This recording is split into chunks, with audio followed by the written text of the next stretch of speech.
So we have a long couple of videos here that we need to talk about. We're going to take an in-depth look at using the lookup transformation. And in order to do so, it's going to take us a couple of videos at the least. I chose to deal with two data sources in this particular case. We're going to work with SQL Server 2008 as both a source and a destination. And we're going to look up values that we're going to put into a Microsoft Access 2007 database. Now, for those of you on SQL Server 2005 or Access 2003, there are really only minor differences, so don't shy away from this video just because the version numbers are different maybe than your environment. Now, let's remind ourselves what a lookup does. Now, you should already know this because we've covered this not really that long ago, maybe 3 or 4 videos back in this chapter.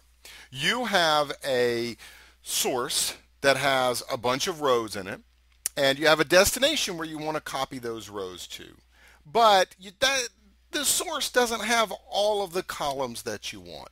You need to look up another column or columns worth of values from a different data source. Now, we're not talking about using a lookup as instead of writing a query. We're talking about a different data source. A different vendor, generally speaking, has written this particular data set, and now you need to join it effectively to create a final result set. And you can actually sort of substitute that word join for lookup. So this is kind of joining two different data sources to come up with a single result set. I just thought of what I think might be a good way to explain this. So you have, what we're going to do here is we're going to use a SQL data source, and we're going to use an Access database data source, and we're going to bring them together into a single SQL Server table. So here's a SQL Server. This is supposed to be a table icon, okay? So we're somewhat joining SQL and Access together to come up with a destination. Now, this is going to look like this. So let's look like this.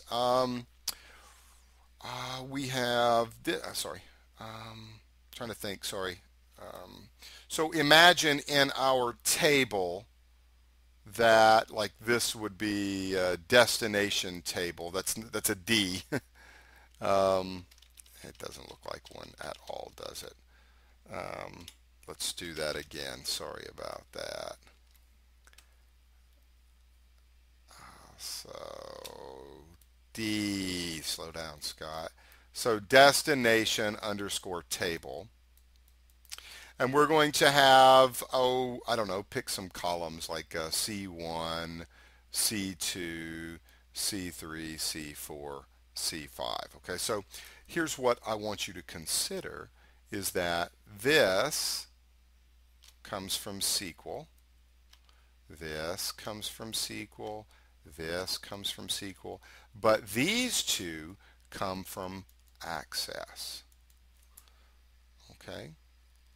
So it's similar to a join, and another way, yet one more way to imagine this is let's now imagine a result set here. So picture you've got a result set, and in your result set you have a bunch of different columns. So imagine, what did we have, 4 or 5 columns? I can't remember. So you've got C1, C2, C3, C4, C5. Okay. And 1, 2, 3, 4, 1, 1, 1, 2, 3. I'm just making up random numbers here. A, B, B, and letters, of course. A1, A2, A3, B7. Okay, so imagine that a single row, gosh, I hope this makes sense to you. Imagine that a single row, like this particular row in the result set, doesn't come from just one data source. Part of it comes from SQL. So like this comes from SQL, this comes from SQL, this comes from SQL, but then part of it comes from Access. Just like in a join, where in one row you have multiple columns from different tables, when you're working with a lookup, you have in one row columns that come from different data sources. Okay? Gosh, I hope that makes sense. Maybe it would help to rewatch this first section after you've watched the whole set of lookup videos here, because it will make sense. I can tell, but I can't see your face to know whether or not you understand it. And because I can't do that, I can't then in turn ask you questions to gauge how you understand. That's the negative part of the video training medium here. Okay, so here's what we've got to do. We've got to set this scenario up. So I like to do all of my setup here kind of on the fly.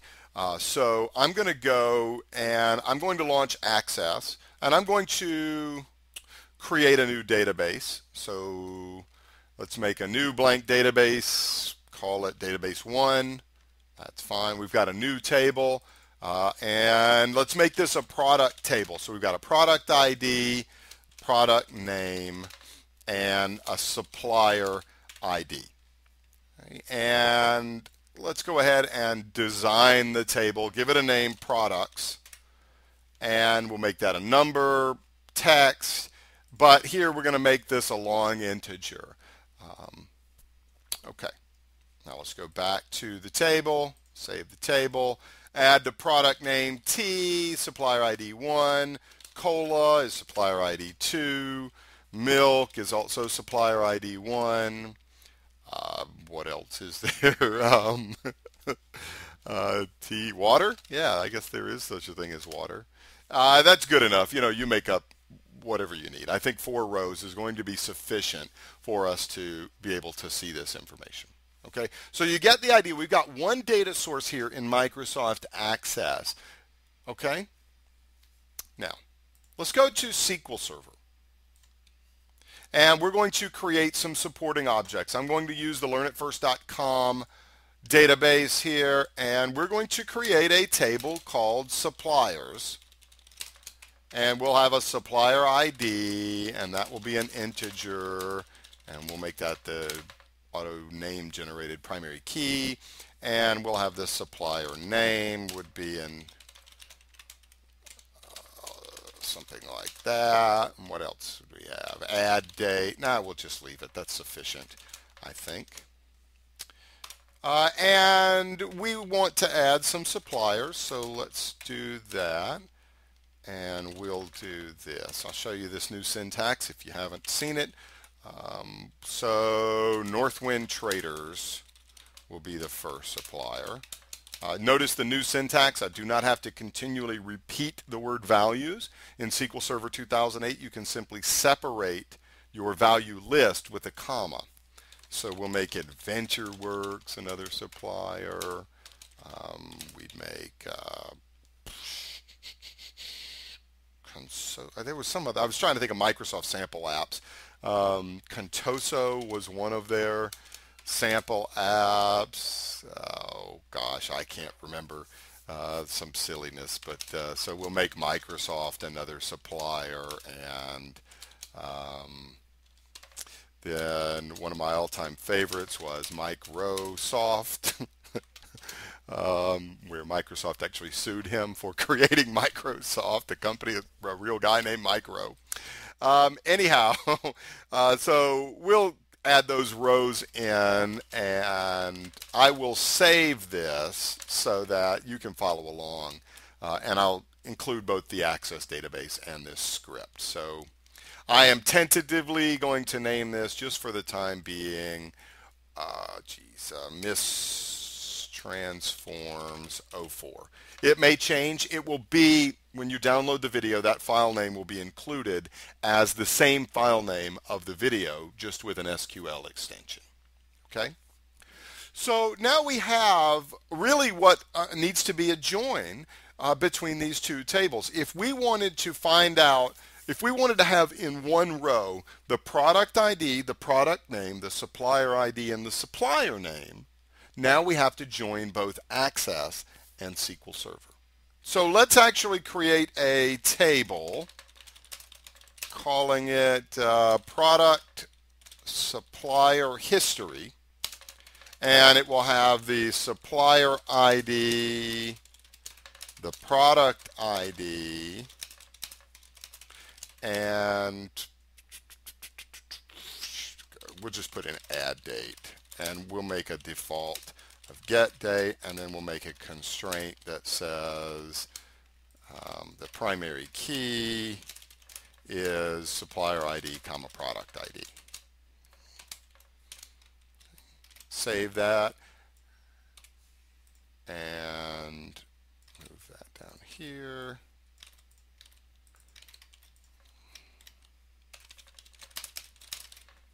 Okay, so right now, just so we can start, sorry, it keeps moving it automatically. You could see 5 suppliers, but no product history. So, team, our goal is to populate this table. We need to know which suppliers have supplied which products. Okay, easy enough to do with a lookup. So this is where SSIS comes into play. This is where the lookup's going to come in. So now, pick up Visual Studio. Create myself a new project, make a new package.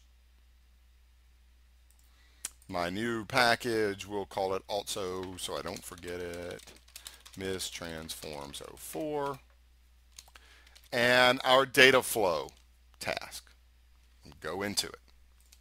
Now we have to decide here, who do we want as the ultimate source? Is the source SQL Server or is the source Access? Well, reality is for this particular situation, we could choose either one. Your source, I will say this, for the source, you want to pick for the source generally the one that you want to load all of the records. Because if you don't have a match with what you choose as the data source here, then you're going to have to deal with that situation later on in the pipeline. And I'm going to show you that, don't worry. But generally speaking, I would want to choose the thing, if possible, the source that I wanted to process every row.